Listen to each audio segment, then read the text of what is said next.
And we're going to hit stop on that before it even starts. I think it's actually going right now. Yeah. All right. If you want to grab a seat, I'm going to grab a drink.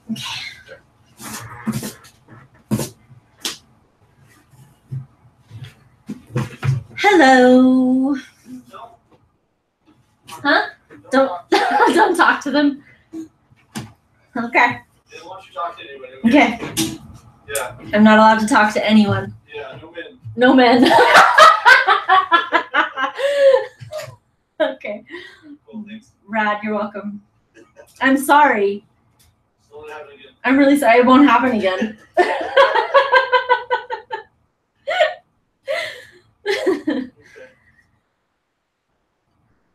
I'm going to sit here awkwardly just at the camera without talking to anybody. Yeah, you can talk to girls.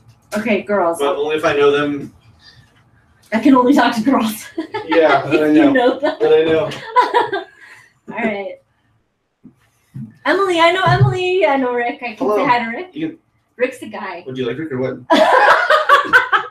Yeah, I would. So, incidentally, you came in and you saw the stairs, Yes. and I could not be happier. They're beautiful. They're beautiful. Right? Oh, they look so We nice. said a lot of bad things about you while you were gone. Yeah, well, yeah, I mean, Yeah. that's. I came over, they tiled, and I just said horrible things, and they laughed all of them. Yeah, no, they're all true. Yep. So, no, it looks outstanding. I'm pleased beyond words Yes. to have their help and service. And I mean, given the quality of work they've already done, I've recruited them for like 3 more things that's sort of like coming Oh, up as yeah? it comes. Oh yeah.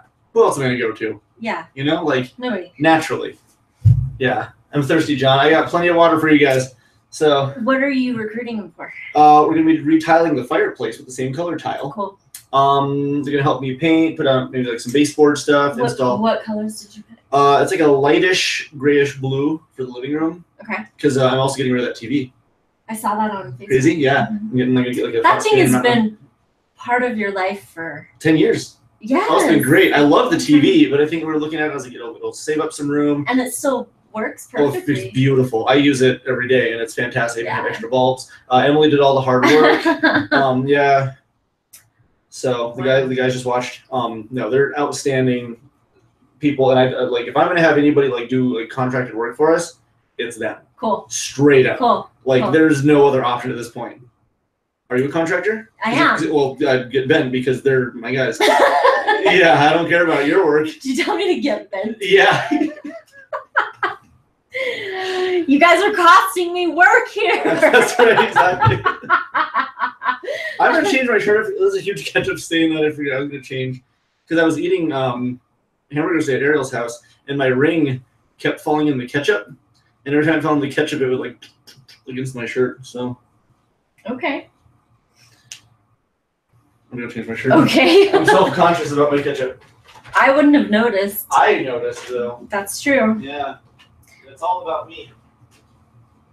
Yeah. All right. Well, hello, Emily. Hi, Rick. Hi, Byron. How are you guys doing?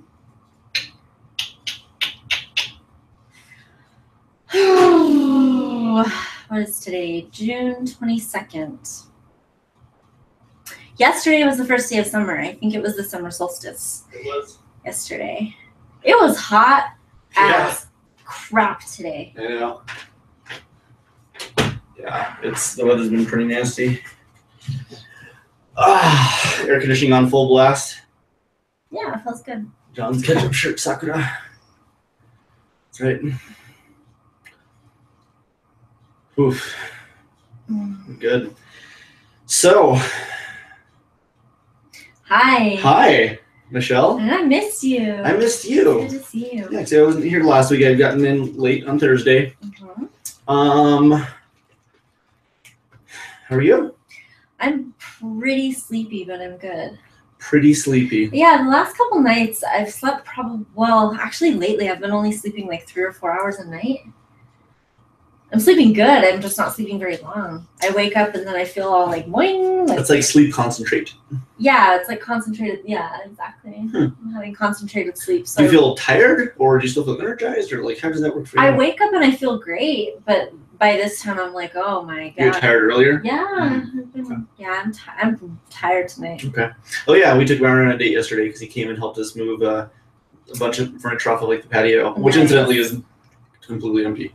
Cool. I'll show it to you. It's crazy. Really? Yeah. We're gonna rip up Are all you? Yeah, you're gonna rip up the green thing. Mhm. What are you gonna put?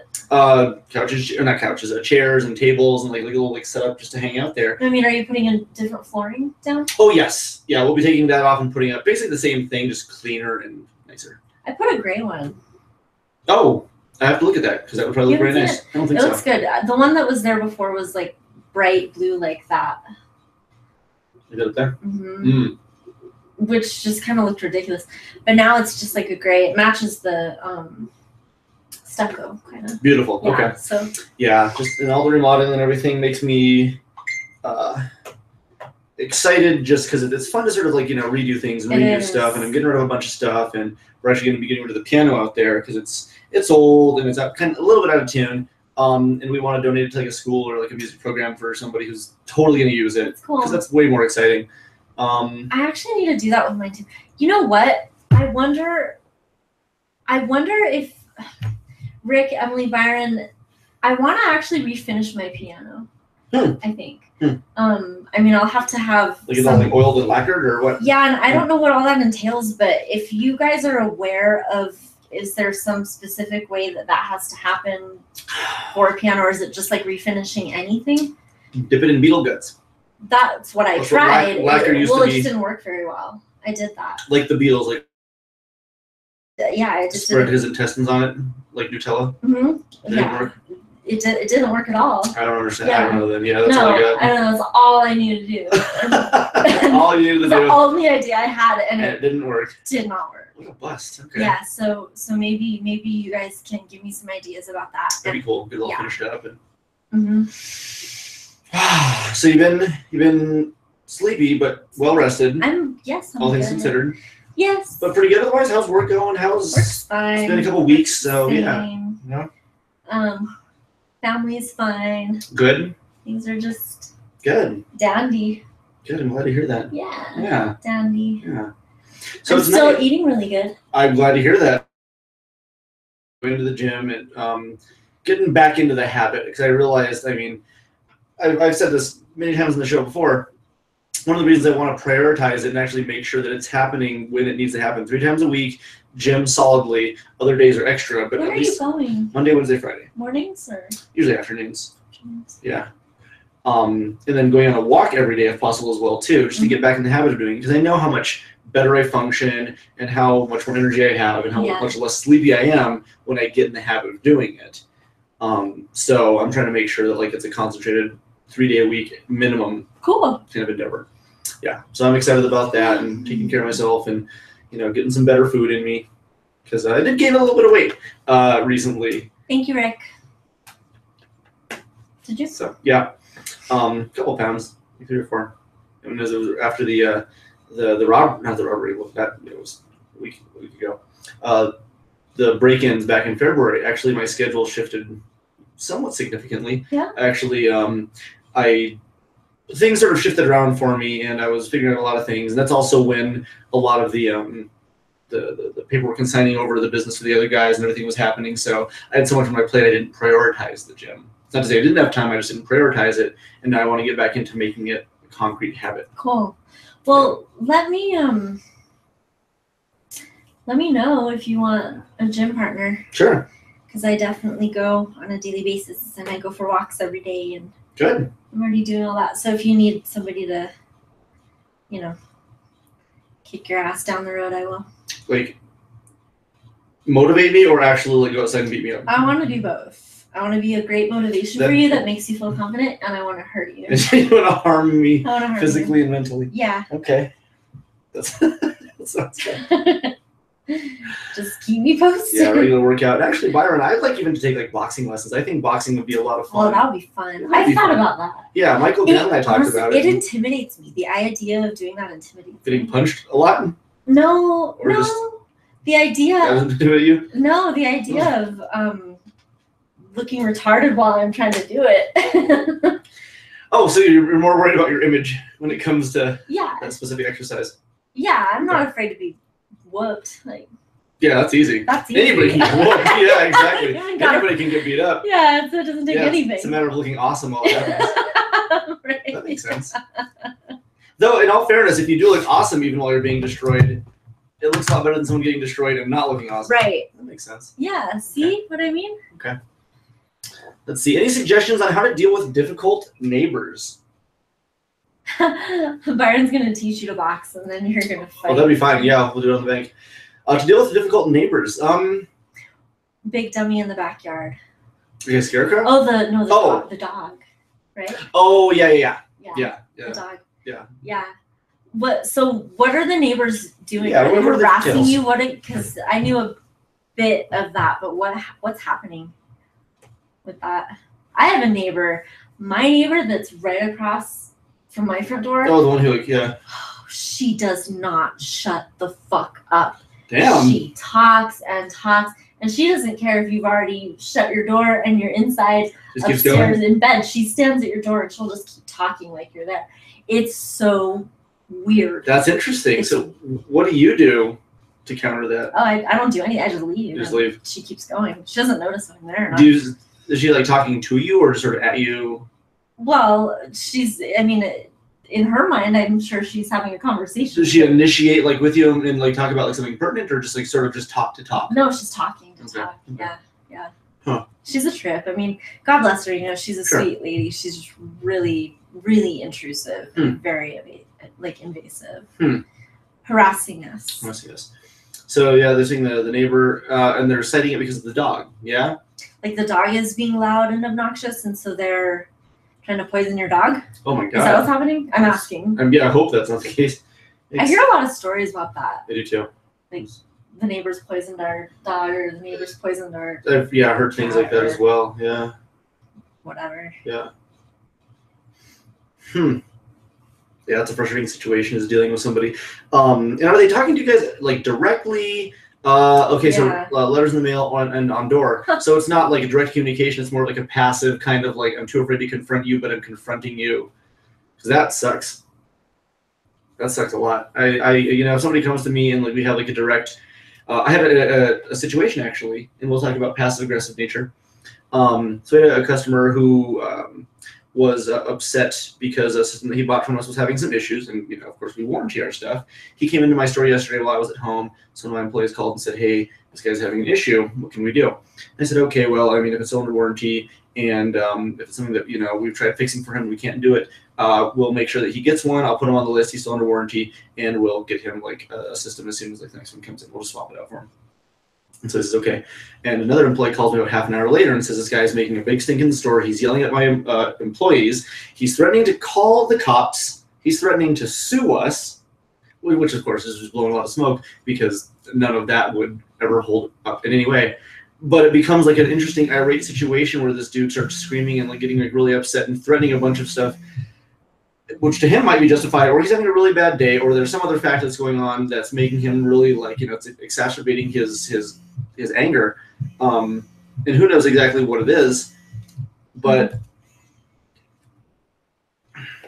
what I want people to do is, if they have an issue with me, or something in the store, they have a problem, they have something, I don't want them to come to my employees. I want them to come to me. And I don't want them to treat my employees poorly. I want them to come to me and talk to me, and we'll discuss, and it will be amicable, and I will approach them not defensive. I will say, listen, I hear you have an issue. Let's do what we can to resolve the issue. So like with these neighbors right here, their mindset is instantly like, I'm going to do something to you because I'm upset. Something you're not even doing is causing me a problem or giving me a headache. And the only way it can actually be confronted well is to talk and figure things out, cite the problem, the understanding from each side. And once two sides have actually been met with an understanding of the other, not necessarily agreement, but an understanding, then you can work to resolve, to say, okay, well, given our situation, here's what and now that we understand your situation, here's what we do. And you need information from both sides completely and, unmasked, completely, surface level, everything. And the moment you understand each other's plight, then you can work on resolve. So she's saying we leave our dog 5:30 a.m. to 12 p.m. in the heat, only barks to come in. Really upset. My dog isn't even out that early. Yeah, I agree with you that approaching it well, and I think the risk always in approaching somebody is if I have a concern that like, oh, I'm going to go off or I'm going to lose my cool a little bit, then I would be hesitant to approach it too. But I mean, if it is something that you feel like you can confidently go over there and say, hey, I've received your messages, and I just thought it'd be better if we touched base face to face, because we're definitely seeing this two different ways. Sure. So why don't you let me know your concerns, and we can dialogue about this. But that's kind of the way that I would want to approach that. Agreed. As long as I felt comfortable and confident that I wasn't going to just lose my temper. And I wonder, because I mean, Rick has also expressed that there are elements of the neighborhood already have a preconceived notion of, like, this dude's kind of intimidating, he's got tattoos, he's like, what's the scoop? They walk to the other side of the street kind of thing, when in fact, you guys need to know that Rick is one of the nicest men I have ever met in my life. Even like the nicest people I have met, Rick is nicer than them. And his whole family is the exact same. And to think of somebody being intimidated, it's something because they don't know. And they maybe make an assumption, or they're too afraid to confront something because they don't have enough information to back up a claim. They just want to like resist angrily to get something that they want without having to fight properly for it. Who knows what it is, but it's and so Rick actually admits that I have an anger problem, as you know. So when they get up on my family, when they upset my family, I get pissed, so I can't talk to them. And that's fair. That's understandable. That protectiveness will kick in. Right, and so it's very good to recognize one's own limits and one's own conditions, and say, well, I know that if somebody's confronting me and I do get mad, it's good to not confront them, because if you know that you're going to approach it from that position, it's probably going to be met with the amount of resistance that you're pushing towards it.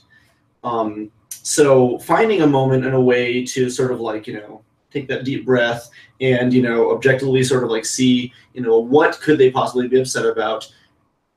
And well, Emily said right there, I think it has to do with us being new people on the block. That's fair. It's not a fair situation, but it's a fair. Yeah, when you're new, that's what you get. Yeah, exactly. Yeah, it's a hazing. And hopefully, you can get the opportunity to maybe, to walk over there, and I mean it's a tricky thing to do if you're already sort of like set up for confrontation, but to not think of it as confrontation, but to think of it as like an approach to resolve, because you don't want them to be upset with you any more than you want to be upset with them for pushing that on you guys. So approaching them with the mindset of not I'm going to knock this guy's block off or be upset with him, but I want to find out what this guy's angle is so I can work to resolve the situation understandably. Yeah, I mean, I think I like how you put that right there, because Rick had asked me yesterday or the day before, if he had any issues with the neighbors, with any way that I could do anything that would be helpful. Yep. And so I think that even if it's just information seeking, I would want to approach them not to solve it, because that may or may not be on the table. Right. That you never know. I mean, the neighbors could be like, no, I'm going to stay pissed. I want to be mad and I want to feel upset. And nothing you can do is going to help me not be upset. I choose to be mad. That might be the case. So regardless of whether that's the case or not, I would definitely want to go over there at least to feel out, hey, how upset are these people, and are they reasonable, and are they even, is it even something I can talk out? So maybe approaching without the intention of getting this taken care of or getting this solved, but finding out, are these people off their rocker? Are these people pissed? Are they thinking legal action? Are they where are we at here? Kind of thing. And just say, I wanted to introduce myself. Oh, well, maybe you've met, but just wanted to touch base and let you know I got your messages and I appreciate the information, and just to feel them out and leaving it at that, I think is a decent place to start. Because you might find that you go over there and they're just hell bent, they want to be upset. And in that case, then triggering you intentionally is a possibility, maybe a likely possibility, and upsetting your family further is a likely possibility. But also you might find that they're willing to just be all right. I've noticed that in a lot of situations, people get pissed at a faceless concept. And the moment people realize that something is human and in front of them, it doesn't always change it, but I think in a lot of cases it very well can. It's easy to get mad at concepts, but it's hard to be mad at someone face to face who's a tangible entity. We've talked about that. Kevin and I talked about that. Hey, Kevin, we talked about that last week with the idiot who was messaging us Oh, last podcast right. Yeah. how, you know, and Dwight like reached out, you know, Mhm. and he just, as soon as it was a real thing, he's like, nah, Yep, done. Yeah, exactly. that didn't happen. Yeah. As though there was actually no real human that was affected, no Yeah. like freaking human that was Yeah. on the other end of that or anything. Right. But yeah, when there's something that gets actually personified Mhm. or humanized, sometimes that'll back a person down immediately. Yeah. And that might be the case because, you know, if somebody's leaving me notes on my door to tell me how they feel, Mhm. and I don't mean to knock that as much as I just did Mhm. facially, Mhm. but in a way that tells me this person is not comfortable with the personification of talking to me. Right. This person's like obviously timid or afraid in some way, Mhm. shape, or form Mhm. of just coming straight to me and saying, "Hello, other creature." Yeah. Yeah. Let's have a creature conversation. Yeah. So, you know, in a way, there's in some ways kind of an upper hand already Right. that you've got, because what are they freaked out about? Yeah. I have a black dog in a white neighborhood. Yeah. There it is. That's the problem. Yeah. Not welcoming our kind. You need to get the dog Abe Lincoln, you know, to step in and. Dog Abe Lincoln. Yeah. So. Emancipate that. That's right. That's funny. So yeah, confronting people is really interesting because one of my favorite things to do actually at work. So like, you know, I had to deal with this guy today, and the entire day I was anticipating it eagerly. I was excited for it because one of my favorite things to do is to resolve things, because the moment, like, you know, what this guy might have been doing when he came into the store was expecting to be met with resistance, expecting to be met with, you know, like, well, here's the policy and we can't do anything, so screw off, go home, try to sue me, you know, like this whole like thing. And in most cases, like a lot of people do, there's probably a conversation that had already played out in his head. Yes. You know, ready to confront the situation. It's nice when you give him something anticlimactic. Yes. And so what it is, he came in and, you know, I was as nice to him as possible. At one point he was, you know, speaking, and I did interrupt him for a second to ask a quick question for clarity. And he goes, "Hold on, man, I'm talking." I was like, "Okay, cool, my apologies." Waited until he was completely done and did my best to really like pacify and coddle his entire concern. By the time he had laid it all out and I listened to everything and I said, "Okay, well, let's check out all of our options," he was already 10 times calmer. And so we sat down and we talked about stuff, and I said, "Okay, well, let's check this out. I want to test this for you. I want to make sure it's working. You paid for something that we offer, and I want you to have what you paid for. And I want to make sure it's working. I'll do everything in my power." Nice. And so what I was doing was saying, you know, you are important and your business is important. If you gave us your money, I want to give you working product. I will do whatever it takes to get to that point. Whether or not I need to swap this out with another one, we'll figure it out. And I said, my contingency is I'll bring you my system in the event that yours continues to not work. And then by the end of it, I said, you know what, like everything seems to be completely fine. We tested out for literally 5 hours. We had a run all day. We swapped this. We did everything that he was saying. Not one issue. But even beyond that, I said, just to ensure, because this is for your kid, his birthday's coming up, you know, we want to make sure everything is running good to go. We'll just swap it out for you. Okay. And we'll keep this other one, and because it's working just fine, we'll use it. You know, I'll get it back. I'll use it for my own system. And so I'm not really losing anything from it, and I'm giving him a new unit that we know is working consistently. Everybody should be good to go. Keep us in mind. If you still have any issues, let me know. But this is a brand new system, a brand new used system. Let's work from here. Mm-hmm. And we did that. And I was thinking about the situation all night long as well too. What could it possibly be? Was he going to come in and yell at me and start screaming? Is he going to bring the cops? Is he going to slam down a legal notice? Like, what's he going to try to do? And instead, everything played out bring his lawyers smoothly. Bring his torch. You know, it doesn't always happen like that. Yeah, he could have had torches and pitchforks, but luckily. Yeah, it was. I read something the other day that was saying sometimes when someone comes to you with a tone that's really emotionally charged and very heated, mm-hmm. it can be easy to want to address the tone rather than address Sure, that makes sense. And that completely makes sense. What you were talking about just there, that's exactly how that sounded to me, that he's going off, he's pissed, he's freaking out, he's saying whatever he's saying, and he's feeling whatever he's feeling about it while he's saying what he's saying. Mm-hmm. And you remain focused on, well, these are the facts and the events, is that you gave us money and your product doesn't work, so let's stay focused on that. And the emotion, like he was able to vent or whatever he did, but you remain focused on the actual content of the issue itself, not, because the emotional charge is such a decoy. It's like, hey, look over here. It's very easy to get caught up in. Here's this, fire. jump through it.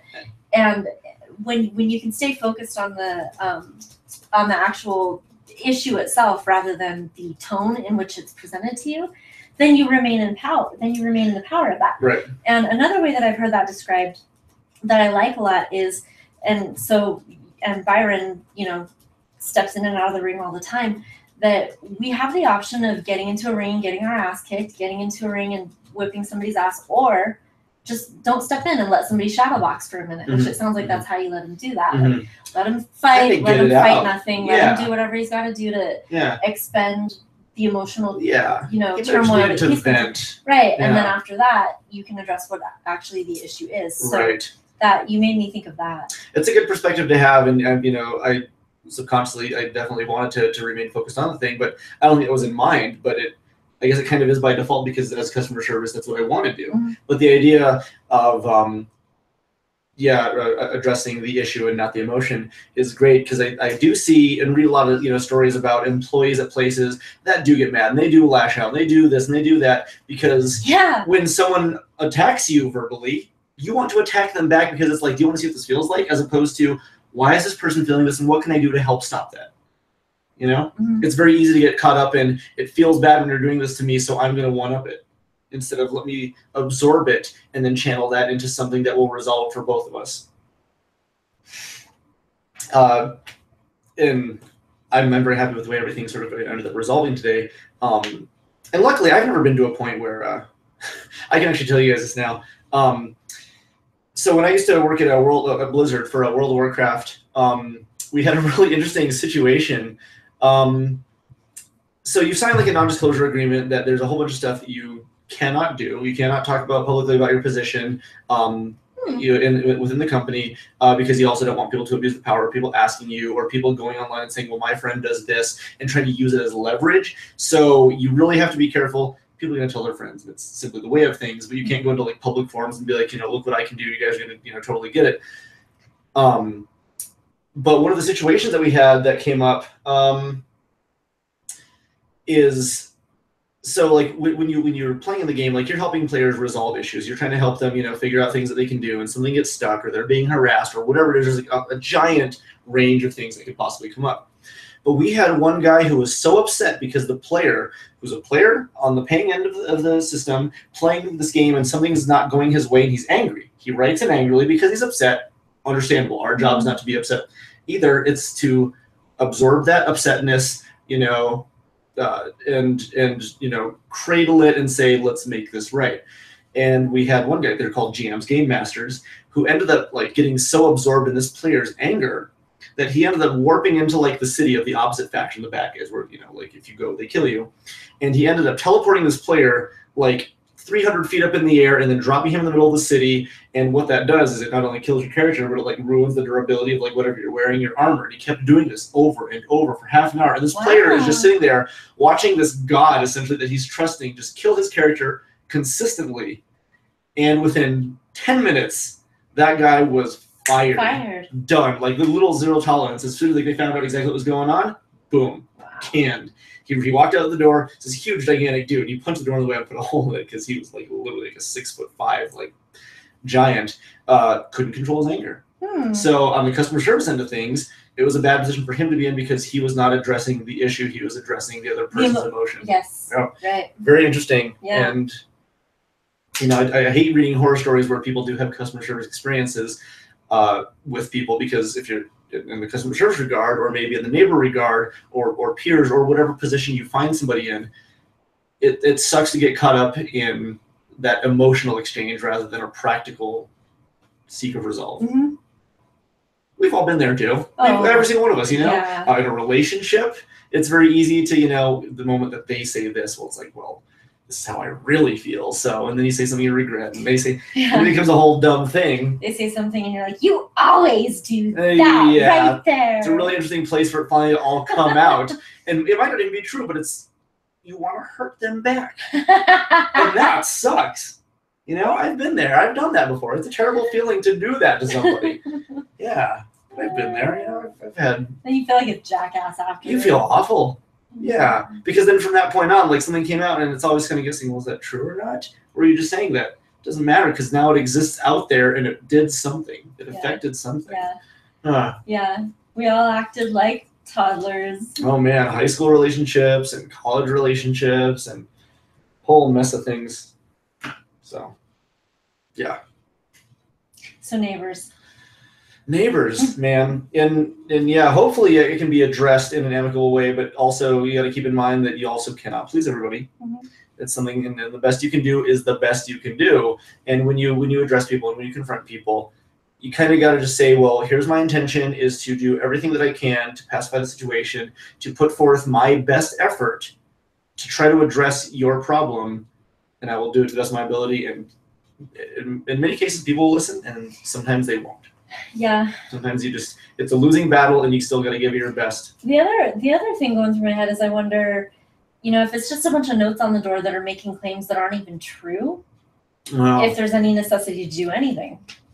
So if it's not true, yeah, I mean, what comes of it ultimately? Yeah, because if somebody's leaving notes on my door that says something like, why do you keep throwing grenades in my house or something like that, which of course I'm not doing, then do I really need to go and address that if it's just total... so substantiated. Yeah. That it might not even be worth for a second. So I think, now that I've thought about it for another minute, I would do it one of two ways. One, I would just wait and let them write letters if they feel like it, or like I said, go approach them, but not with the intention of solving it, just initially the intention of saying, hey, wanting to find out where they're at with just it. So I know accurately what's going on. Yeah, just so that I can kind of feel out like what's the energy play that's going on here, and if it's one that you can tell they're really attached to staying in conflict, then that it's not something that they're gonna help you to resolve.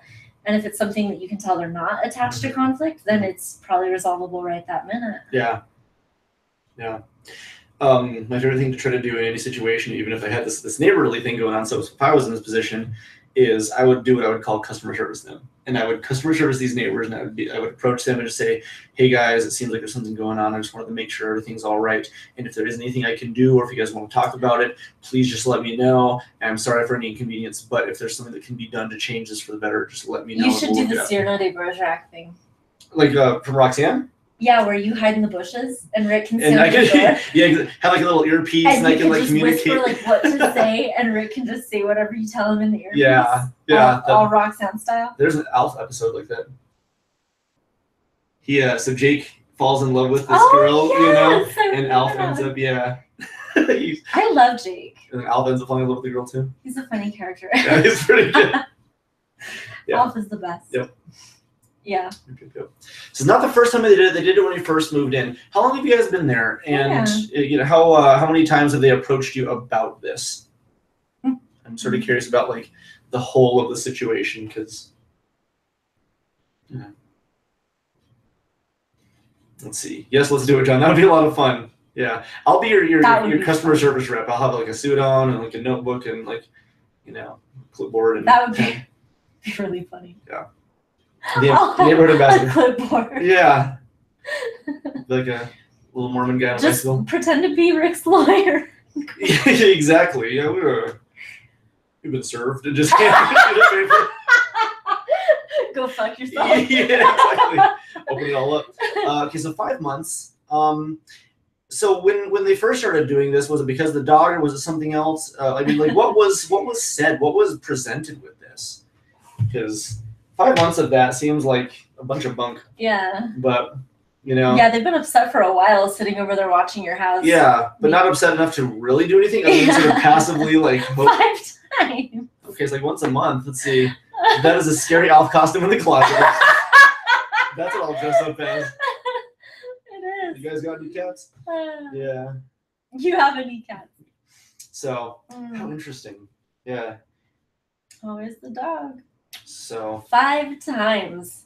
Oh, what is the dog? These people don't have enough to do with their life. No, it seems like if that's something like you're passively like pushing this forth, but not ever seeking enough resolve to actually seek resolve.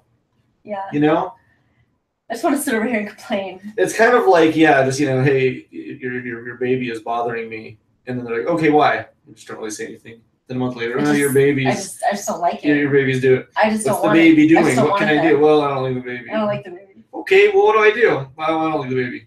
Yeah, right. Okay, so we're good. I don't leave the baby. And after a while, it sort of becomes a thing where it's kind of useless because they're not giving you enough to work with. Yeah. Like if you don't give somebody the opportunity to solve the problem, is there a problem? It's hard to say. How genuine is the problem? If you confront somebody without any intent to find a resolve, how big is the problem really? Right. Right. And if it's something like super duper dire and you just don't know how to say it, okay, it's one thing. But this is apparently a dog issue that's not big enough to truly confront. Yeah. But it's big enough to be brought up constantly. Have they called animal services or anything like that? The sad thing is the dog's behind us. Let's see. Any update on the Rusty Shackelford situation? He disappeared. He didn't reply to anything, no. Yeah, I checked their Facebook the other day. He also has a girlfriend who I'm sure is in love with his demeanor. So let's see. Might not know about it. I don't know. Yeah, which is a shame. I feel bad. Maybe she doesn't care. Who knows? I don't know the situation. They have their own thing going on. It just seems like a crummy thing to do, but I don't know how they work out. Maybe she said go online and harass that girl, and like probably not. But for all we know, I apologize. There was no result. Okay, so Rick said I apologized the first 2 times just to keep peace. How did you apologize? You apologize directly to them, and what was their response? Like, what do they say? Are they fine with the response? Because if they end up saying, "Oh, cool, it's fine,"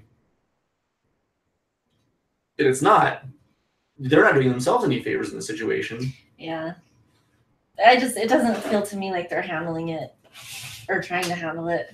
Yeah. It feels to me like they're just bitching. Yeah. Calls to animal control.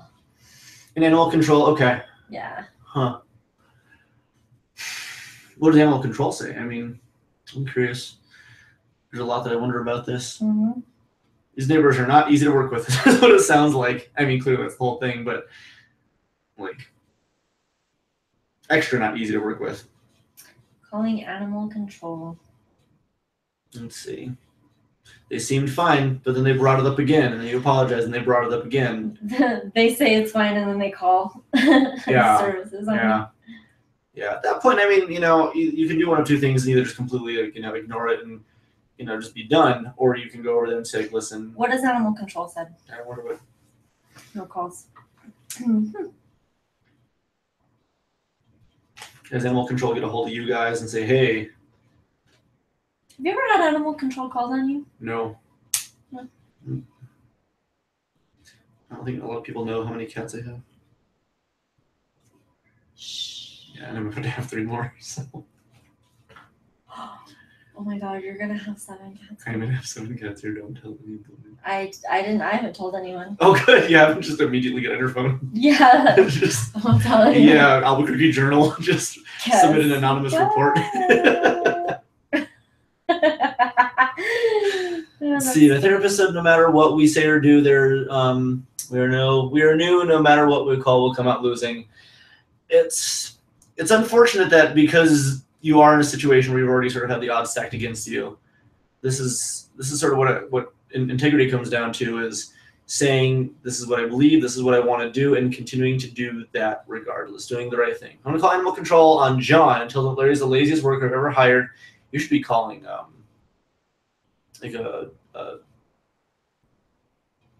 Call my disability advocate. Oh, he calls disability advocate. Yeah, I was gonna say you should call some sort of like workforce solutions place about Larry for being a bad employee. He is. I stopped paying Larry. Well, has he done any sales for T-Mobile, or is he continuing to bring home no bacon? No bacon. No bacon. No. Well, Bad at his job. He works for 40 hours a week and doesn't get paid. He's not even an intern. It's a service dog. Oh, gotcha. Well, yeah, that doesn't. There's a lot of weirdness in this whole scenario that I would say is very much in your favor. But it seems like you're just fighting an uphill battle against this neighbor's misunderstanding, which is unfortunate. So I don't know if Yeah, at that point, I don't know what I would do other than just throw grenades in their house. Yeah, I do that. Eliminate them Yeah, just No, I mean maybe like one sort of like final like, listen, we're sorry. Truly, if there's anything we can do, bring them like a plate of cookies or something, and say, I'm sorry, we simply don't know what else we can do. I would actually probably do nothing at this point. Get one of those fly one of those planes and have it write a message in the sky that says something like really. Yeah, I would do nothing, or I would get a plane. Yeah, exactly. Those are two options. Yeah, nothing or something giant, like or a plane. Rent a plane or a bus. A Yeah, bus. and right on the side of the bus and spray paint. Yeah. But what would you write? McPoyle rules. Milk. Milk. Yeah, milk bus. Milk bus. Milk bus. Spray milk on everybody. They rent a fire truck and fill the water tank with milk. Yeah. Yeah, that's unfortunate. It kind of seems like there's not much you can do. And if animal control understands that like it's a service animal, but I guess like the biggest thing would be to be worried about them trying to harm the dog in some way. That would be my biggest kind of fear. Saying "screw you, neighbor." Yeah, on the side of the bus. Have a plan that says "eat my poop, kid." Nothing that says like "hello, neighbor," but like just "screw you, neighbor." Screw you, neighbor. Yeah, exactly. Yeah, get the bus, buy the bus, park it like in their driveway, and then just snap the key in half and be done. There you go. Yeah. Yeah. We gotta do it at night so they don't know. Is this podcast? We have a very dark solution. Grenades? Yeah. Or horrible insults where they can't move their own vehicles out of their driveway. Correct.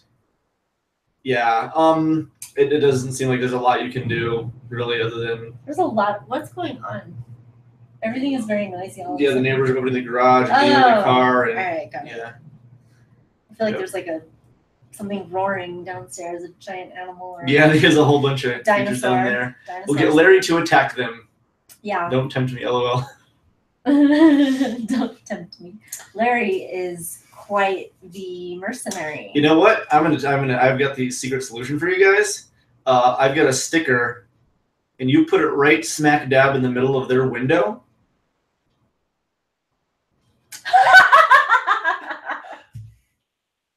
Yeah, and that's it. You put this on there, you win.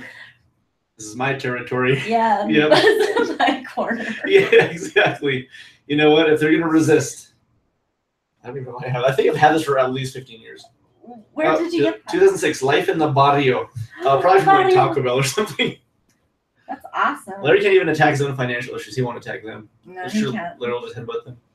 Life in the Barrio. Yeah. That's pretty good. I love it.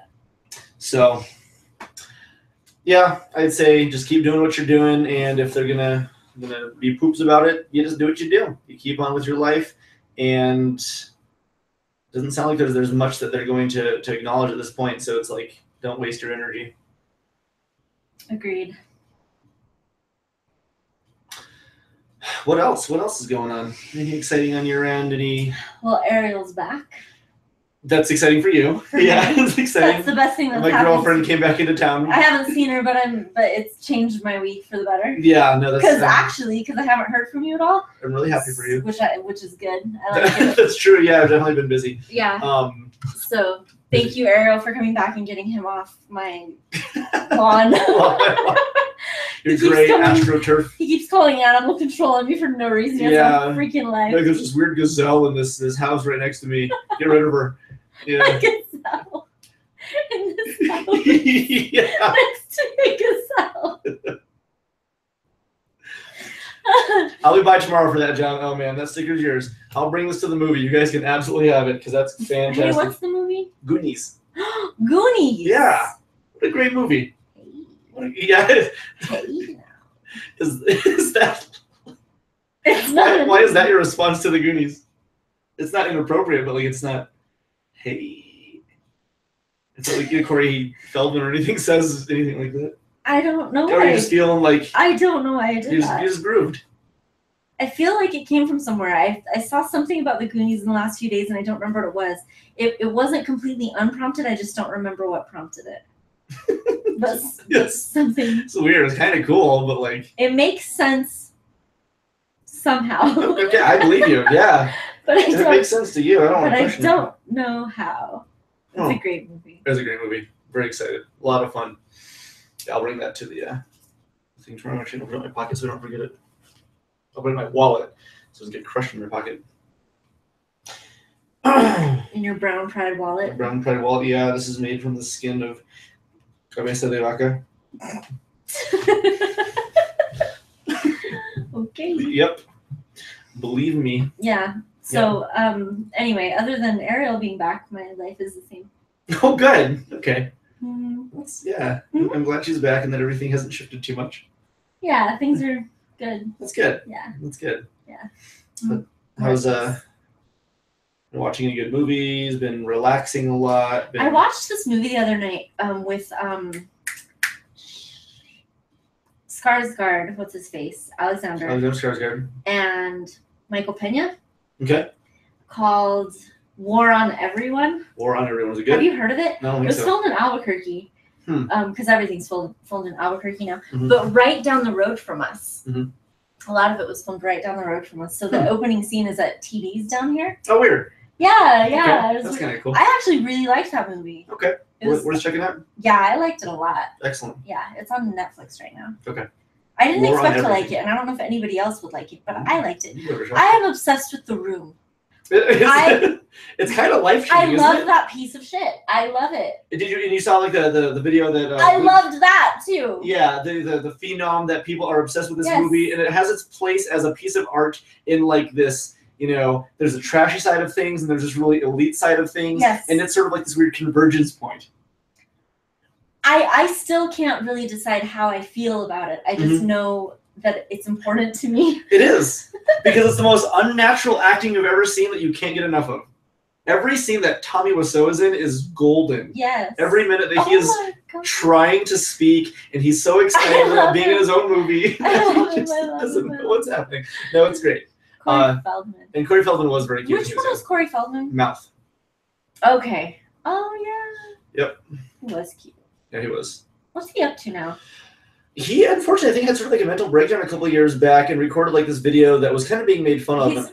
He's done a lot of interviews about pedophilia in Hollywood. Hollywood. Yeah. So I think there's probably, I mean, as a child actor, I'm sure it was a hell of a time growing up in the 80s, and what life is like now. I mean, drugs and abuse and like, you know, there's probably a lot that contributed. Oh yeah. And it's very easy to look at it at face value and go, what's wrong with him? And it's like, there's probably 30 years of stuff that's wrong. Yeah. I like this. You're tearing me apart, Lisa. The best movies, Purple Rain and Dirt Dancing. Dirt Dancing. I'm tired, son. My favorite Joe Dirt sequel, Dirt Dancing. Dirt Dancing. It is, yeah, it's like a... You're tearing me apart, Lisa. Oh, he's so great. I'm not saying, I can't say anything about it, right? We're not supposed to like actually Say anything about The Room? Well, if everybody hasn't seen it, it's the kind of thing you don't talk much about what that movie's about. Ideally you don't, but I mean it's almost so mimetic at this point because it's I love the it's everywhere. I mean I've seen, Elle and her roommate had just a poster above their sink that just, it's Tommy Wiseau, You're Tearing Me Apart, Lisa. It's great, but it was like a two-color, almost like that Obama, style poster, Hope or whatever. And it was like stuff, it was like things like that. It's really funny. I know, I love it. Just don't put baby in the corner. Don't put baby in the corner. Nobody puts baby in the corner. That's right. That's a great movie. Mm-hmm. I thought Patrick Swayze was super hot in that movie. You know what? I remember you and me talking about Jennifer Grey. Yeah. And how much we liked her. Her nose. Before she... I loved the nose. I know, I loved her face. Yeah, I mean, she's still very pretty, and I'm glad for her but post-surgery, but the nose was so distinct I know. that you could look at that and go, that's Jennifer Grey. And now I look at her and I couldn't recognize her. Yeah. And that made me kind of sad, because it was like, that was a defining feature. I liked distinct features. Yeah, me too. Yeah. You know who got really severe plastic surgery that it seems to, I don't know if she got it reversed for back to normal or what, but Renee Zellweger for a minute looked like a totally different I remember seeing that at some point. Yeah. It was very, very kind of jarring. Really shocking. Yeah, it was really jarring. I remember looking at her going, oh no. She was so cute. So cute. I loved, she's one of my favorite faces. Yeah, she's adorable. And then she made it like just And it's hard because I don't ever want to disparage people making I know, decisions yeah, for themselves that they that's want. not my point either. Yeah. I'm just talking about how I felt about the fact that I just adored her. Yeah. Just that way. Yeah, I agree. Just precisely that way. I agree. And that's, it's always a tricky situation. You know, people feel they want that, but I like when people embrace the elements of them that make them them. And it's so hard in society that's constantly telling you that this looks imperfect, that looks imperfect, or, you know, this feature is not what sells, or whatever it might be. And that's a shame because Jennifer Grey. Growing up, I had such a crush on her. I know. Yeah. Let's see. Have you guys heard about The Disaster Artist? I don't think so. I don't know. I was watching a fantastic movie. Watch Me, Earl, and the Dying Girl. It sounds familiar, but I haven't seen that. Yeah, I don't think I've seen that. He was more than hot. The Disaster Artist. Tell us more about this. I'm curious. Patrick Swayze was super attractive. Yes. You know the scene in Ghost? Yeah. Where he's like the most infamous ghost scene ever. Yeah, he's dead and he's seducing Demi Moore and making her help, like doing a clay pot. It's all super sexy. Yeah. Because that was like a scene of possession, right? If you were just some like third party observer like looking through the keyhole, all it would be is Whoopi Goldberg like shadowing Demi Moore and making a pot. And it's all creepy and weird because there'd be no actual music playing. Because objectively, that's what was happening. That would be a great remake. But in her mind, she was, really pumped up about her dead husband helping her make a pot. That'd be a great remake. And that's really cool. Yeah, that would be. I'm excited for Ghost 2. That'd be fun. Is it a sequel or a remake? Ghost Reimagined. Yeah, just Ghost reimagined. Unleashed. Unleashed. Uncensored. Yeah, exactly. Ghost Director's Cut. Directors. 30 years later. Yeah, that'd be good. I cry every time I see that movie. Ghost, it is actually a very, very good movie. It's really sad. Let's say a very large list of movies I think everyone should watch. I'm constantly adding to it, and there's 1,000 I'm missing, and I'll send it to you. The Disaster Artist is about the dude who played Mark meeting Tommy Wiseau in Making the Room. Maybe I did hear about this. I certainly never saw it, but I'm very interested. James Franco is Tommy. Okay, I did hear about this, but no, I never saw this. I would love to see that. I want to see that. Let's watch it sometime. Okay. Who's good as Daryl in The Outsiders? Also, that sounds awesome. Yeah. I want to see that. Yeah. I was thinking about something the other day, and I brought this up with Ariel. Ghost 2 is personal. So I was watching, we watched Bill and Ted at the store, and Ariel was gone. So I watched it with her a couple days later when she got back into town because she had never seen it. Right? And so we watched it, and she really enjoyed it. It's such a fun movie. But so the premise of it is ultimately that they go back in time, they get all these historical figures, and then they end up utilizing what they've learned to pave the way for this utopian future. Inevitably, they change the course of history with Socrates and Billy the Kid and Genghis Khan to influence these people in such a way that this utopian history, shifts and moves everything forward to the future that we want. And while I was thinking about this, I think I was peeing or something, and I was thinking of Ted Theodore Logan, which made me sort of think of theologian. And I was like, is that sort of like a... But then, is Bill S. Preston Esquire a name that represents something? And I was wondering if, maybe that was coincidence, or if, there was some sort of intention and something else I'm missing. But I thought that might be kind of, Did you write it out? To see it in front of you? No, I didn't. I thought about it, and then I finished peeing. It's not out yet. Okay, so the movie's not out yet. Okay. I had heard of this, though. Let's see, Ghost Rider 2, Ghostiest. That's So this is where Ghost and Ghost Rider, meet. Get ghostier. Ghostier. Bill S. Preston, Esquire. Bill is Preston. Yeah, Bill S. Bill S. Preston. Yeah, Bill is Preston. It's kind of like when we have names that have an apostrophe in it as a possessive. Yeah. Like Tony Hawk's Pro Skater. Pat always likes to say Tony Hawk is Pro Skater. Yeah. He loves doing that. It makes me laugh a lot. Using the possessive version of it. Yeah. Or the contraction version. Yeah, it makes me laugh. Contractions are important. I agree. I think that they're important. I don't mean to be snobby, but they're important. They are. They really are. So the question is, are you arguing this against somebody who thinks they're not? Yes. I'm upset with anybody that finds them to be arbitrary. They are not arbitrary. Oh, how are they? Yeah. Who thinks they're... I don't know if that I meant. A lot of people think they're arbitrary. Oh, no. Why would you not? Well... It's a colloquial shortcut to understanding. I think a lot of people don't care if they're using it right or not. No, it's very important. At all. I think I also saw somewhere that the Oxford comma is getting like ruled into law, and so like it's supposed to be like the official right way to use a comma. Really? The Oxford comma. I had read this, like I didn't do any research, so I actually can't speak to the validity. But I saw this thing and I was like, oh, that's good, because the Oxford comma makes things just way more clear. I think so. So like, why would you not use that? Yeah, it is. It's Takeshi's challenge. Yeah, there's a Takeshi challenge. Yoshi is island. Yoshi is island. Yeah, there's all kinds. Yeah. Bill and Ted is excellent adventure. Yoshi is tricky. Yeah. That's funny. So. Those 2 Turbo Alpha Championship EX Edition. New challengers online unleashed. So, Michelle. Yeah. Yes. I'm excited for my house to look new soon. Not like new, but like it'll look new. A lot of things are going to be changing around here. What else are you getting rid of?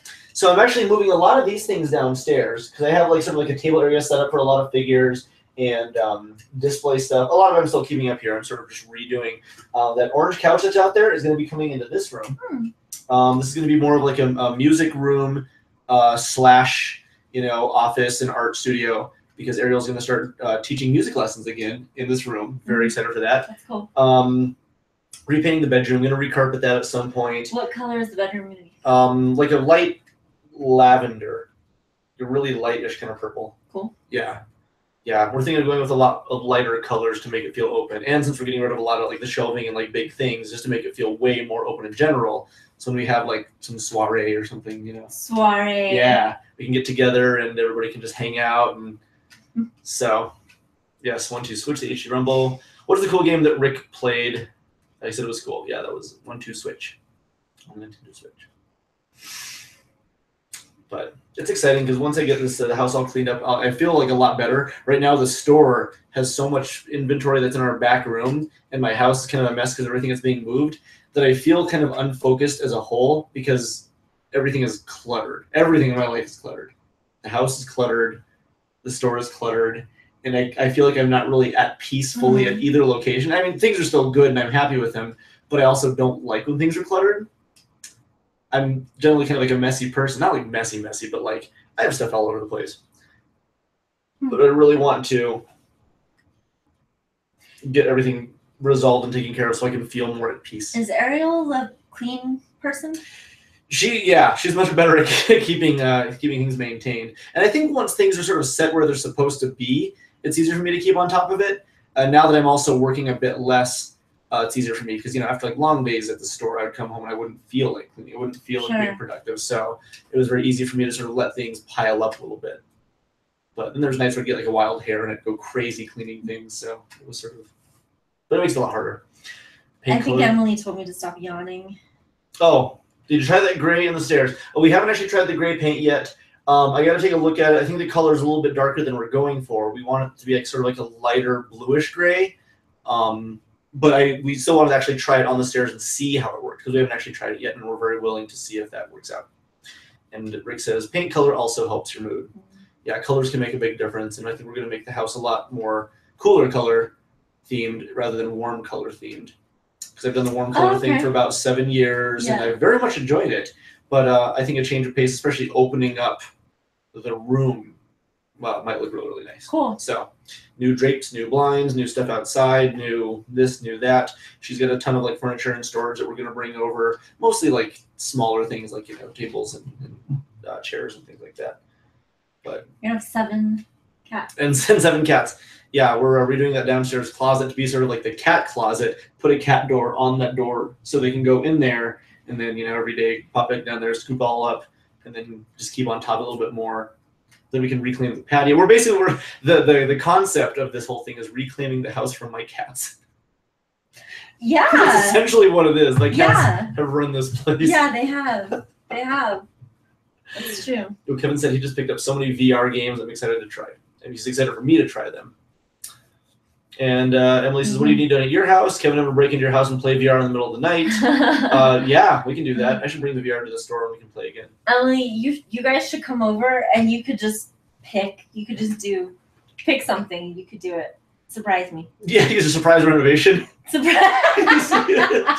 Just suddenly you have one. Just whoa. Your living room is now extended into that other Whoa. bedroom area. Yeah. Yeah. Sure. Yeah, come in and shock me. Yep. We moved your kitchen to the garage. Yeah. That's a good one. That'd be really cool.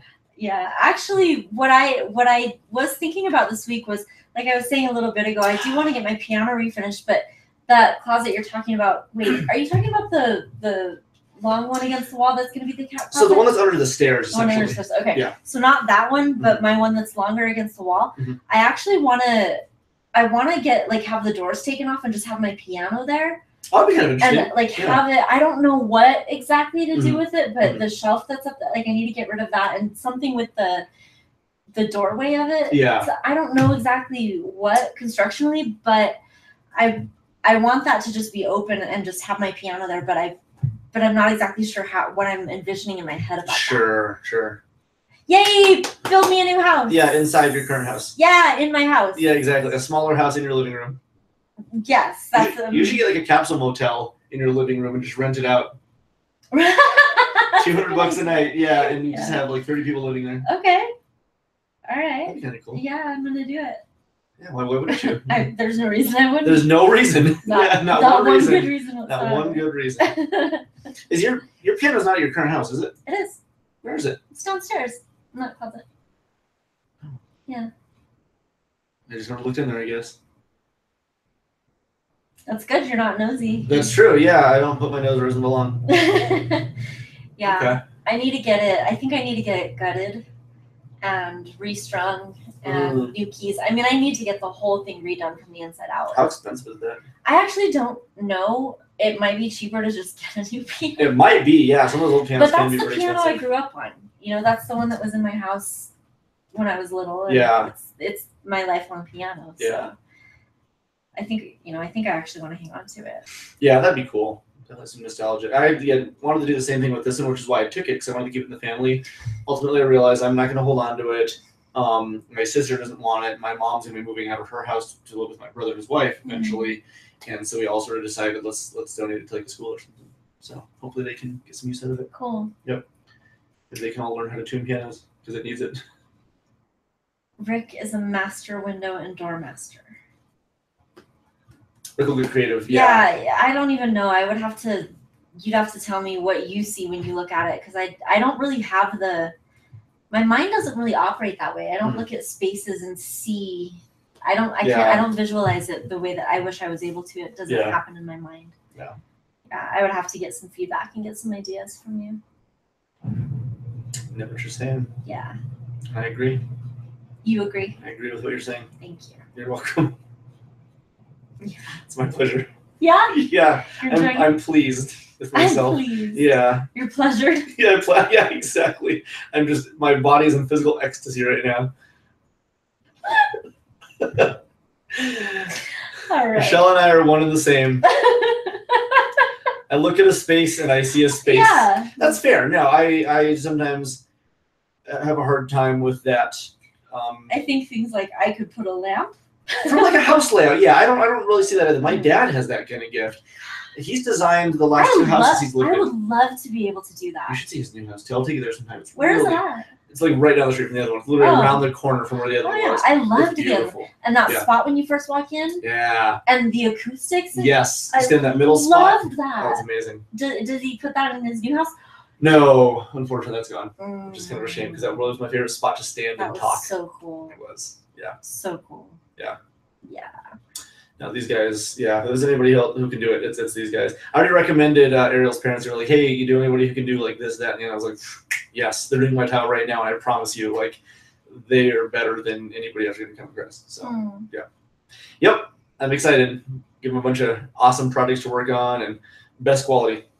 So, like, literally, I love going up and down my stairs. I almost look for any opportunity to do it, because I also replaced the light in the stairway hallway, and so I love turning it on and then walking downstairs and then coming back up and turning it off. That's cute. That's actually kind of adorable. It looks so good. Do you sing a song to yourself while you do it? I'm too busy having just like that physical ecstasy. Physical ecstasy. Yeah, exactly. I'm stumbling along the wall, trying to keep conscious.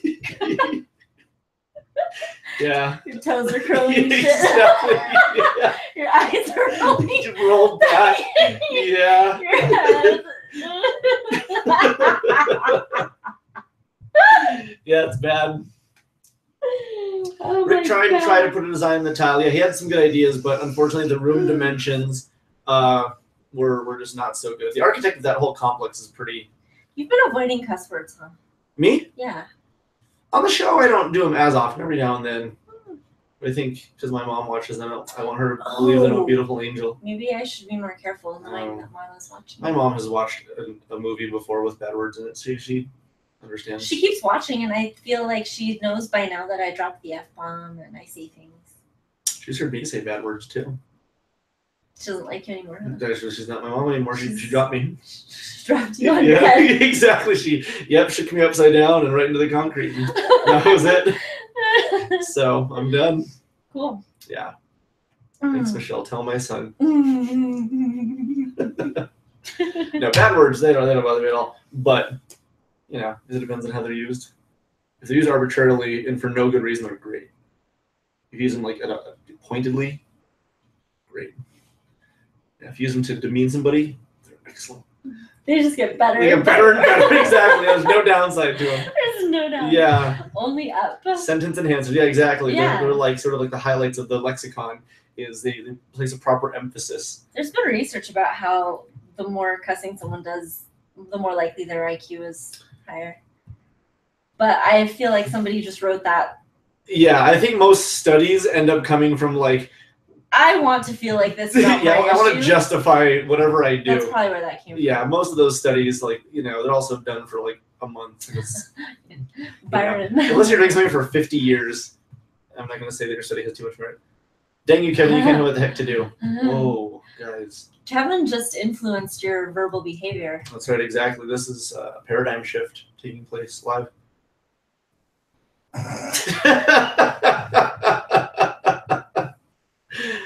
Dang. And Emily just came in and steamrolled everything. Heck you, Byron. Heck you, Rad. Heck you. Oh, man. Good. It's pretty great. Good stuff. It is good to see you, though. It's good to see you, too. I always hate when I don't see you because, like, this is so cleansing for me every single week. I've been really moody this week. Are you, Say it. Is your vagina canceling a baby?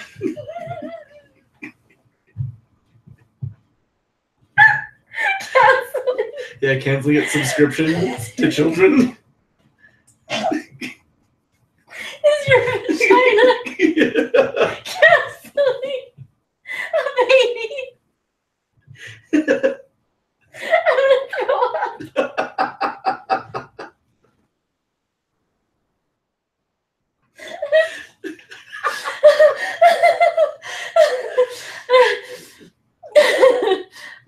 Very good. How come? I'm not. I guess I won't answer that. I don't. It's not. It's not the cancel. I don't have anything nearly as funny to say as that was. It's my vagina's not canceling a baby. Okay, so just a moody week. Moody month. It's just been a moody week. Well, that happens. It's been pissy. I don't know. It wasn't last week. It was 2 weeks ago. Actually, like the day right before the robbery at the shop. And I was having a terrible week, and Ariel was having a terrible week, and I was, very frustrated. The whole thing with all kinds of stuff. I can't remember if we discussed it, but like that Friday was a full moon, actually. Yeah. And so like the week and the surrounding days were just kind of like for everybody that I knew. It was just one of those times. Mm-hmm. Mickey. How come Goofy's a dog and he can talk, but Pluto is just a dog? Mm-hmm. Is Mickey keeping a mentally handicapped dude as a pet or what? Well, I don't know. Yeah, maybe he like runs like some sort of like shelter for mentally disabled. Possibly. Let's say it's my close family. Let them express themselves only the right way. Kevin says, I think canceling is the wrong word. That implies there was once one in production. This isn't a scale-bound situation. Scale-bound is a video game that was canceled. So, Yeah, cancellation might not be the right thing because that does imply Yeah. that one was in production. There was no production. There was no production. Let's see. I can't think of anything right now. Leave Mickey out of it, Byron. Mickey. Ooh, Mickey. Ooh, Mickey, my. Ooh, Mickey. I want the podcast to devolve into this. This is the depths in which slurs and zools exist. Yep. R.I.P. Scalebound. It's a great looking game that just never made it. What is it? What was it? It's a cool game about like these dudes like train dragons and like you kill each other and like fight monsters together and like it just looked really cool. Didn't happen. You guys should submit some of this material as Cards Against Humanity expansion. Good. There is, yeah, we have, Michelle and I have definitely said a lot of weird, wonderful things. Mm-hmm. Yeah, so it could be. Yeah, let's see. I would like to go through the last maybe 24 hours. Of our, sure, of our texting to each other. Let me see. Why did Cinderella get kicked off the basketball team? Wait a minute. I don't know why. Wait, what's going on? Okay. What? I'm confusing myself. About what? Oh, yeah. So Monday morning, we hadn't talked in a couple days. Far more than 24 hours, Michelle. I know, I'm sorry. So and I mentioned, upset, so I opened up my phone and I texted you, John, I know you're busy, but go fuck yourself. Yeah, that's true, yeah. And John replied, love you and eat a dick. Choke on it too. I love you. That was his response and it was great. And then today, he texted me, eat dicks. Well, what did you say first? And I said, how many? Oh, because you said eat. And he said up to 52. Okay, because yesterday you sent me all like the middle finger. Yeah, and lots of middle heart. fingers. Okay.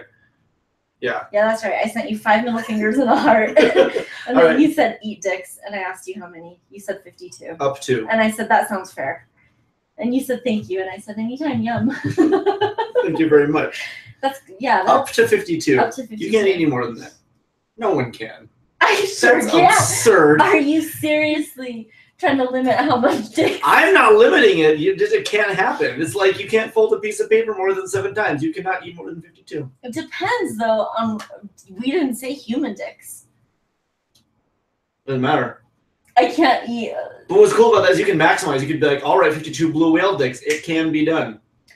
Or you can limit yourself with like 52 chipmunk dicks. And yeah, I could do itsy bitsy little. Still 52. Up to 52. Up to 52. It doesn't matter. Any combination. I don't know. And then Rick, she kept running from the ball. It's a Cinderella joke. That's it. See, these are the kinds of jokes I like to tell Ariel and she gets mad at me. I don't get it. Why did Cinderella get kicked off the basketball team? She kept running from the ball. Oh, you didn't read the first part of the joke. Okay. I didn't read the first part. You got it from Blue Bloods TV show. I have much more. I'm trying to keep it PG. That's fair. I love bad jokes. PG is pig guts. Make it PG-13. Yeah, that's true. Let's do 13. Yeah, give a little bit of blood, a little bit of poop. They can show poop in a PG-13 movie, right? Like a used toilet or something. I don't know what the guidelines are for PG-13 movies. I don't know. Actually, I'm not sure. Overrated. Overrated dad jokes or PG is overrated? It's over G than PG. PG is overrated. Yeah, I don't like those PG movies. Me either. Yeah. They're overrated.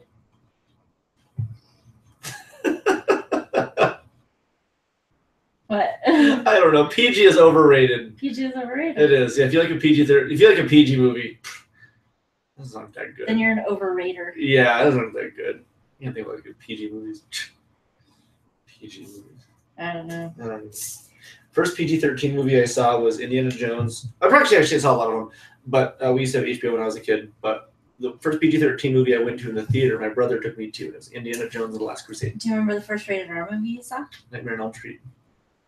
It terrified me to death as a kid. My first one was Unlawful Entry. Oh. With Madeline Stowe and Ray Liotta, I think. How did you feel? I don't remember. I didn't feel much, I guess. Context. PG for this podcast is overrated. That's true. Yes. It's true. Yeah, we have to embrace all the gifts that we've been given, which is a robust lexicon, which is sometimes filled with terrible words. Powerful words. Is your mom watching right now? Probably. There was an incident when I was probably like 17 or 18, and I had just like got like these like thermal pajamas, and my friends and I were hanging out in the living room, and I was just wearing them because like they were dark forest green, they looked cool. We were just walking around and like playing games, and I had like walked around the corner, and I pulled the PJs open and said, "Look at my pee-pee hole," right when my mom walked into the room, and my friends were like, "Ha ha ha," and I was like, "Oh my god," and then mom was like, "John, I've seen all of your body ever since you were a little baby." And I was like, okay. So like, you know, it's no longer, from that point on, it's kind of like, I guess I'm not embarrassed because my mom is actually, you know, I can say all the things. And then when my mom comes to the store, we talk about hookers and used needles and, you know, like buttholes all the time. She doesn't care. Cool. Mom embraces the weirdness. I'm actually really impressed. What's the non-cussing about for you then on this show? I don't know. I feel like there are concepts that can be discussed, but I still kind of feel bad if bad words come with my mom's around. Aww. You know? Yeah. Like, you know, I can say those. I can say it to my customers and like to a priest or something, but I would never say it to my mom. Aww. Yeah. Yeah. It's a little bit too much info, John. Well, I mean, it's anatomy. It's anatomy. No, I wasn't talking about like my urethra or anything. I was talking about like the hole that you pee out of, like in boxing You opened your urethra. Yeah, look, guys. Yeah, show it off to my friends.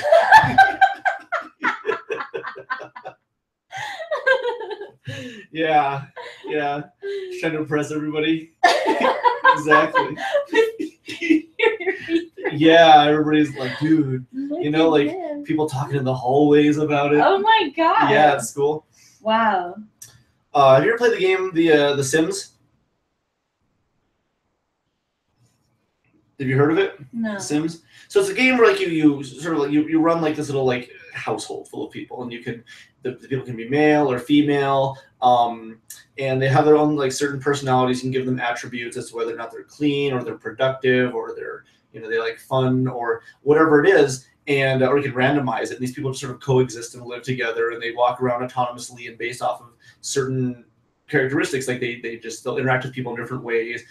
Sometimes they'll go, you know, eat a bunch of food and then just leave the dishes on the couch and then go outside and not do anything productive. And then the other Sims get mad. It's like this whole fun just simulation kind of thing. But what's fun about it is you can make your own characters and like make them try to look like you. And a friend of ours is making this whole house of like people who like look like her friends, which is all of us. And we're gonna all coexist in like some big like sorority together. So sorority? Yeah. You're all sisters? I'm an Alpha Kappa Beta sister. Cool. Yeah, I'm pumped. You're pumped. Yeah. You're a pumped sister. If it's anything like me, I don't cuss around my mom either out of respect for what she prefers. And basically that's it. Yeah, I mean, I think my mom knows that I have a weird sense of humor and all kinds of stuff, but like, I don't cuss around my parents ever. Like, I was surprised. I've heard my dad cuss like once in my whole life, and he wasn't even cussing. He was asking a question about the context of a curse word in Japanese. So I was watching a movie, and the subtitles, the character yells, "shit." And my dad goes, "Did he say shit in Japanese?" Literally the only time in my life I've ever heard my dad say a bad word, and it was in the context of a question. I don't think I've ever heard my father say a cuss word. I didn't poop. I've heard my mom say shit one time. No. She did. No. It happened.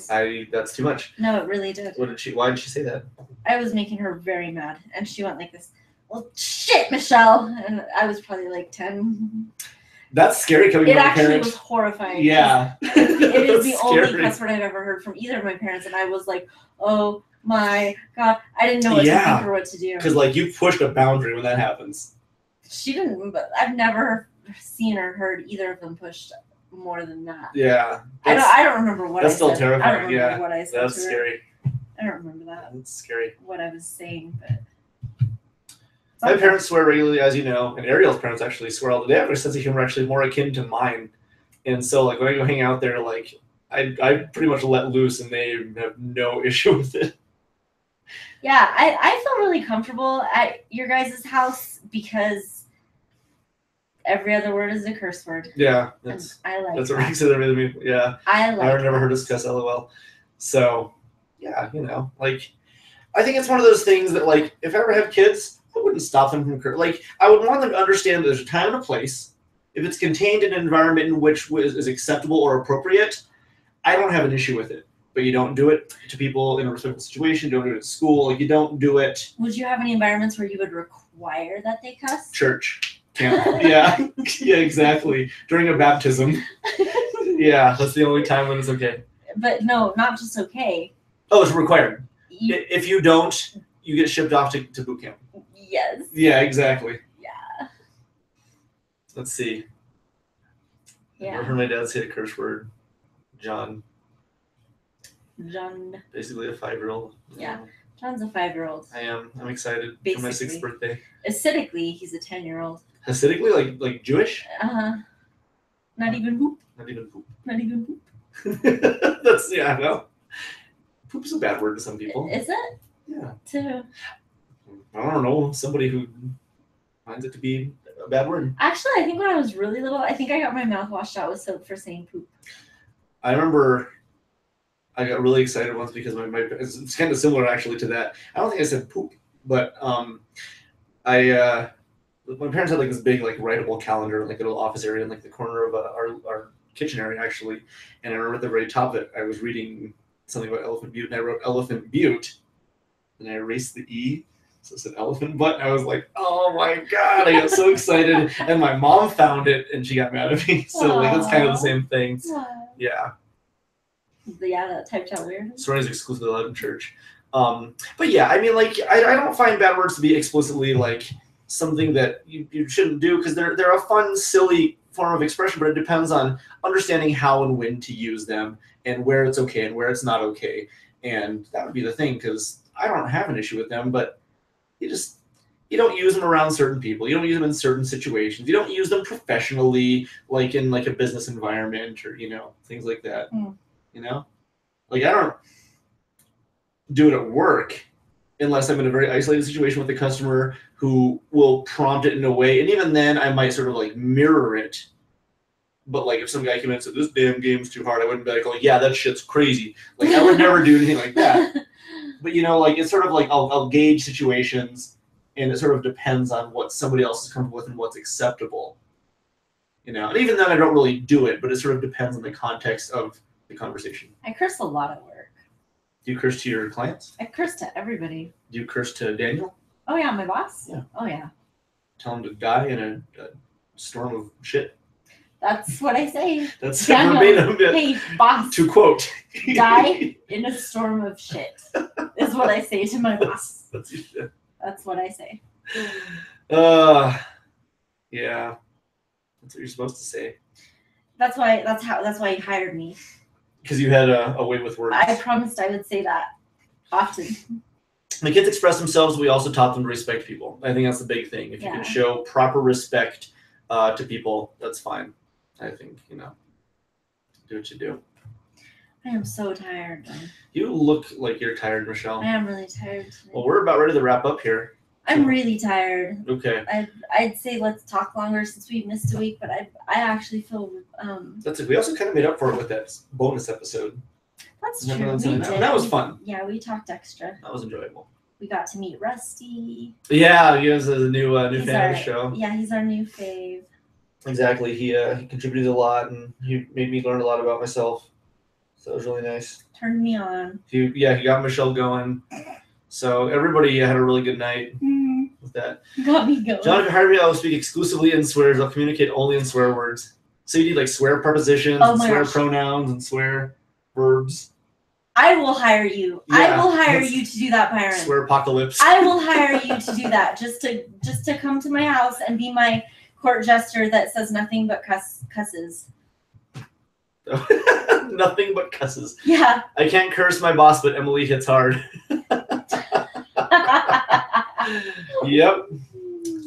Gotta know who's in charge. Yeah. That's good. Yeah. All right. Well, I think we're gonna call it, guys. Yeah. So this is my buddy.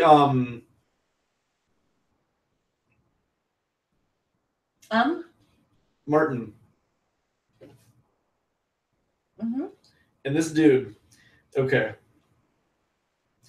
I had like a name for him because I was looking at like the screen name up here and I was like, wait a second, like what's Marty? Yeah, Marty. So Martin, he's a dude I met Let me see. from the store. One of the nicest guys I've ever met. He actually lives in Michigan now, and he walked into my store like 2 days ago as a surprise. Like the family came down to visit. But this dude is writing a website that's going to have information regarding video, because he's a big video gamer, but parallels with like theology and like thought processes and philosophy, and really cool, really great guy. He's watched all the episodes. In fact, he said before he came down here, he binged a bunch of our episodes that he missed because he liked the show. Super great dude. He's going to be at the movie tomorrow. So you should meet him. Absolutely one of the greatest guys. And he's working on the website. He's going to launch it, I think, fairly soon if it's not launched already. And Pete Haig just did the logo for his website, and it's outstanding. The drummer. Yeah, he's a drummer for a band called Distances. I went to college with him for animation. He's done a bunch of our store shirts. We've worked on a bunch of projects together. He has some hair. He's got hair on his head. He's got skin. He's got atoms. He's got cells. He's got mitochondria. It's the whole package. He's the whole package. Yeah, exactly. Yeah. Oh my Nothing God. left behind. Yeah, it's super good. I love the full sentence and swears. Yeah, super good. Super good dude. So, it's going to be a legit podcast. We got our first meme out of Mr. Shackelford. Yeah, anything that goes around. Some pocket sand. So, yeah, it's I'm super pumped for you to meet him. Yes. And are you coming to the movie tomorrow? 9 o'clock? 9 o'clock. Yeah, I'll be there. Okay, excellent. He has one cell. I might be late, but I will be there. Yeah, it is fine. It's fine. Moon. Okay. Moon. Okay, that sounds good. Thank all you guys for watching. We appreciate it. Every week is good. I think we got some good conversation, but we also got some good silliness out there, and that's sort of like my favorite balance. It's just good to be back. It is good to sort of just be doing this, and it's kind of nice because I think both of us are currently in a place where everything is fairly calm. It's fairly tranquil right now, which is really nice. So that feels good. But some weeks are harder than others. Some weeks are easier than others. And if you guys ever have anything you want to write in or talk to us about, or any specific thoughts or concepts, whatever, anytime, literally anytime and anything. Even if you're Rusty Shackelford and you want to come in and write a bunch of stuff, we'll address it and we'll assess what we think of it. And it's, if that's where you are in your life, where that's how you have to express yourself to a bunch of strangers, let's talk about it. It stems from somewhere. Certainly interesting. Everything exists for its own reason and has its own sort of origin. Yes. So, Okay. Thank you guys, and you'll see us again next week on the Blue Lady Podcast. That's all there is to it. And maybe you'll see us tomorrow night. See you tomorrow, John. Get some rest, Michelle. Yes, and we hope to see many of you there tomorrow night. And that's all I have to say. Good night. So, good night, Michelle. Good night, John. Good night, Moon. Good night, Moon. Good night, Moon. Good night, Moon.